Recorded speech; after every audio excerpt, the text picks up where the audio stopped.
Good morning, friends. Welcome to day 4 of Vigilant Prayer number 24. My name is Jomon Joseph. I'm part of the Gateway Ministries International. We want to look at this week, we've been looking at this aspect of holiness in our lives, and our passage has been Acts chapter 5 and verse 1 to 16.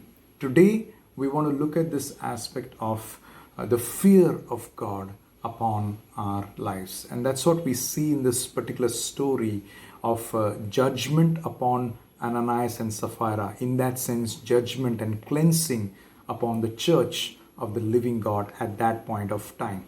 Acts 5 and verse 10 to 11, it says, "At that moment she fell down," and this is about Sapphira, "at his feet and died.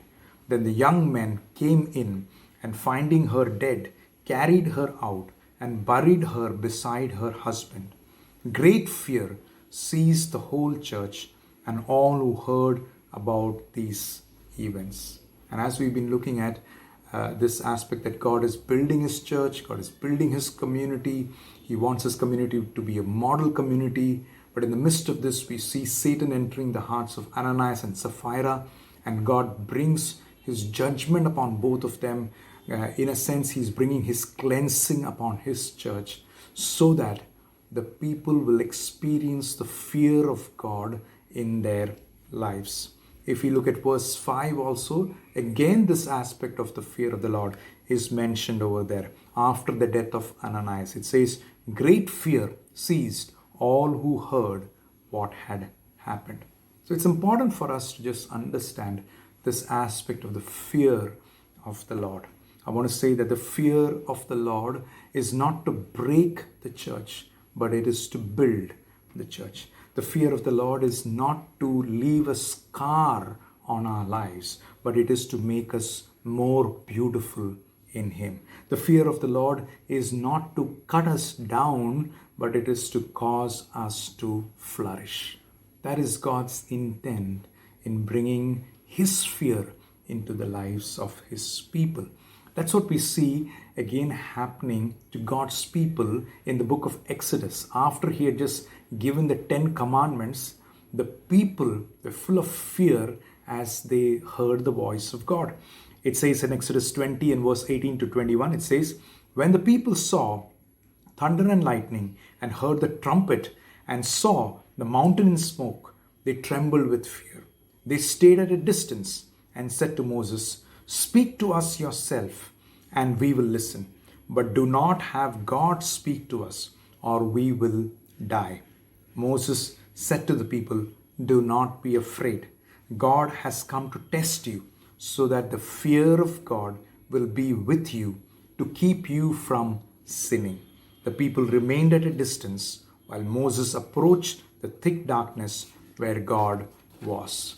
So we see over here also that God was building a new community then, a people for Himself, a people of God who will be again a light to the nations around them.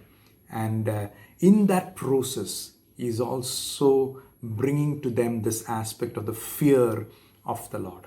And so we see this all the time, that whenever God wants to do something new, or God wants to renew something in our lives, then He brings in this aspect of the fear of the Lord. And so we need to also look at our lives and allow God to speak to us, allow God to search our hearts and live in His fear.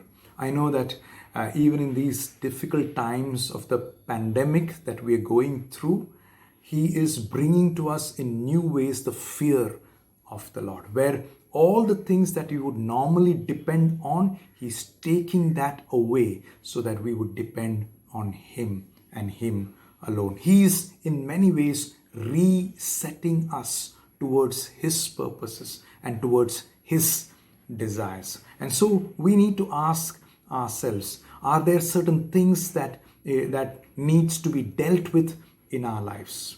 Is there a love of money instead of a love for God? Is there a love of self instead of a love for others? Is there a love of work instead of a love for family? Is there a love of possessions instead of a love towards charity? Is there a love for power instead of a love towards service? And I think that in these days of the pandemic, he's checking our motives. He's dealing with our hearts, and in many ways bringing in that aspect of the fear of the Lord, so that we will align our ways according to His word. We would be cleansed and we would walk in His fear. So I want to say, friends, that God is drawing us to Him. He is making a new city, a new nation, and new world in this time of the pandemic that we are experiencing. Let us give ourselves completely into the hands of God and allow His complete work to be done in our lives. God bless you. Thank you.